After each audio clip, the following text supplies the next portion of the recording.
Caring from a distance is one of the most difficult aspects of caring for loved ones. In larger families, there's often one or more family members nearby and one or more farther away. This can lead to conflicts. The one close by may feel some resentment that everything is their responsibility. Those farther away want to help and often provide unsolicited advice because they would do things differently if they were the ones nearby. This module looks at how to avoid some of these conflicts and what to do when you are the only family member or responsible person for the person who is ill.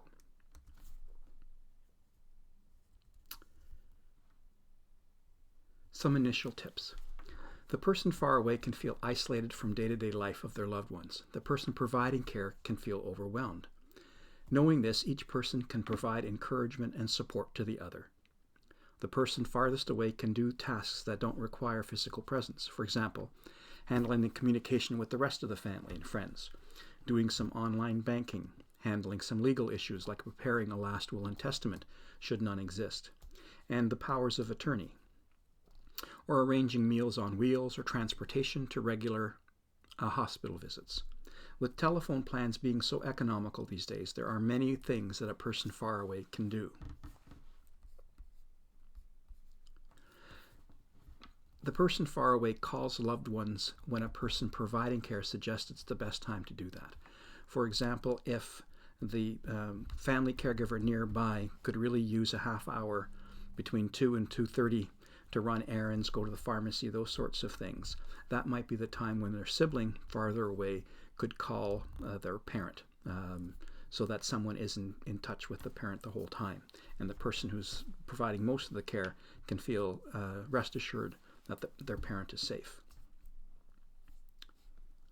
Jealousy may still occur when you have family close by and far away.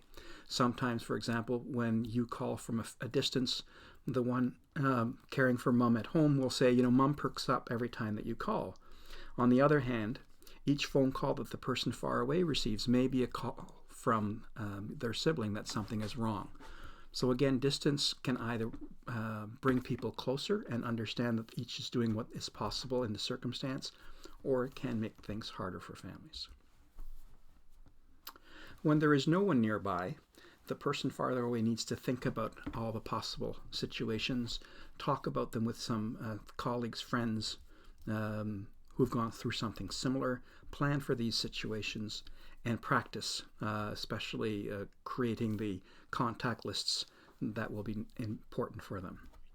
We'll look at circles of care a little later in the program, but just to keep in mind that when there are few people nearby, someone that you are caring for, who you love, they need a circle of care around them, people who are friends, neighbors, people from their clubs and their social gatherings, from their spiritual communities. And you need to find someone locally, someone who's a neighbor who's in walking distance ideally. It might even be a paid person who can act as an advocate for your loved one when you're far away. It's important that a neighbor has a key, or someone close can get to the house quickly and has a key to access the house of the person you love. In this way, if something goes wrong and your loved one calls you and says that they need help, you can call the neighbor to go there right after you've called 911 if it's an emergency situation. And you need to keep track of the local community and health contact information of your loved one. Who is the family doctor? Who is the visiting home nurse agency that your mother or father or whoever is receiving support from? These are things that you need by your phone for when you need them quickly. Here are some tips for when you can't be there right away. It assumes you can't be with your loved one quickly, so some things need to be done from your home. In short-term situations, when there's a crisis, you need an assertive advocate nearby. We've talked about this briefly. That could be a neighbor, a friend, but someone who can get to your loved one quickly. You need telephone access to all the important people in your loved one's life, as well as some of the institutions that provide help, like the hospital or the rehab center or other facilities. You need to help schedule people so that your loved one isn't alone during this crisis period. If you've had time to create a care circle, like we will cover in Module 11, then be in touch with them and support them in whatever ways you can. You cannot do the work for them. They will do things imperfectly, but they are there to do the best that they can for the person that you love. If you have no care circle around your loved one, then on your next visit, which we hope you could make as soon as possible, you could create such a circle so that you won't feel quite so isolated should another crisis occur. In long-term situations where your loved one has chronic care needs because of a disease or a condition, you really do need this circle of care. You need people nearby who can get to your loved ones in good weather and in bad, in good traffic or bad traffic, so that they are not alone when they need it most. But in the long term, you also need to take care of yourself. And there's some obvious things around eating well, moving more, the types of things that you hear all the time that you really do need to do, because so often people with chronic care or long-term care conditions are being cared for by people who are unhealthy themselves. So this is an opportunity for you to, if you're not already there, to get into a healthier state yourself. The way to get help for people, especially around practical things, is you need to ask for specific help as opposed to, can you help mom or dad? Or can you help my brother Bill or sister Sue? So ask for specific help. Too often we ask a friend or particularly a neighbor, can you help with that? And people are afraid of what that might mean in terms of commitment. So they'll find an excuse not to do that. Rather, if you ask, Dad needs some basic groceries once a week. Can you add a half dozen items to your shopping list and drop them off? We'll do the rest. That lets someone know that you're not asking them for a big commitment. You have to shop anyway. You're adding some non-perishables and some fruit and milk and bread to your own list, and then dropping that off. So it's much more important to ask for specific help around laundry or walking the dogs, things that are very, very practical. Check out your local loved one's faith community, their hobby community, whether it be a bowling league or a bridge club or whatever they might enjoy, and elsewhere where they go regularly to see if people can help. Again, ask them for specific things and ask different people to do different things so not everyone shows up to walk the dog and there's no one there to help around meal preparation.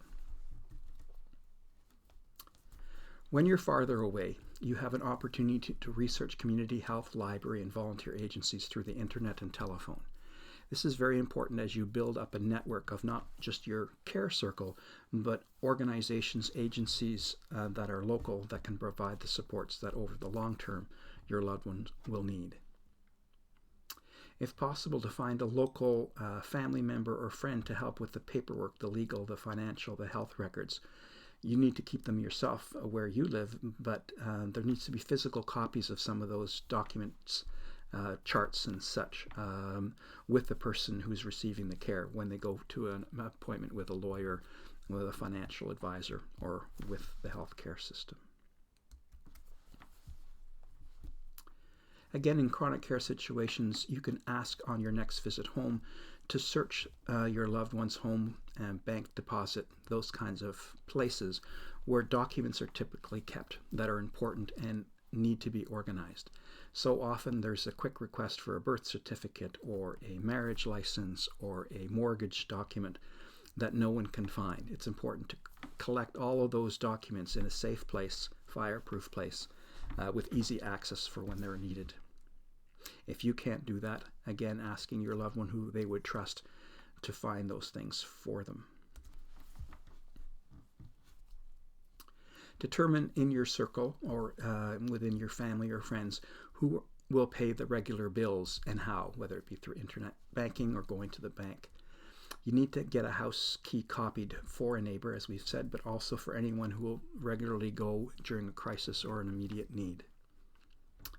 You also want to find a local contact for a home repair firm, someone who can fix the simple things like an electrical plug that's not working or a door jamb that's too tight in the winter or things like that. You need a handy person nearby who you can call for those sorts of things. And it helps to let your employer know that you may suddenly need to, quote, go home in order to care for someone that you love. And it might be a fairly quick visit if you're not that far away, or it might be a week long if you're flying in from somewhere. But it's good that employers know in advance, especially if it's a good employer, so that they can help make some of this less stressful for you. You may also want to check on caregiver leave provisions at work and through your government. It originally was just for immediate family, but now it's possible for siblings and for aunts and uncles who are alone that you can take some caregiver leave if you are the primary caregiver. So conflicts are fairly common, and we can't look at all the different ways to resolve those conflicts. But if the focus is on the person who is ill, and there is some understanding that the family nearby have different needs than the family far away, then communication can start at the beginning with a mutual understanding and a mutual encouragement of everyone doing the best that they can. We need to think, talk, plan, and practice for different types of scenarios, best case, worst case scenarios, and look at the circle of care from Module 11, and finding someone locally who can advocate on behalf of your loved one when you can't. You would, of course, communicate with that person probably daily, if not several times a day, depending on the situation. Ask for specific help from friends, family, neighbors, not general help. So around the errands that need to be done on a regular basis, or even the errands that need to happen between fall and winter, or winter and spring, around things around the house. So ask for specific things. In long-term chronic care situations, we need to divide the labor. Who does what, where, when, why, and how, so that no one feels completely overwhelmed. And let your employer know that you need to rush home sometimes, and ask for caregiver leave if that's possible in your jurisdiction. What flows naturally from caring from a distance is also the legal concerns that you need to consider around caring for someone, both in the short term and the long term. And we'll cover that in the next module.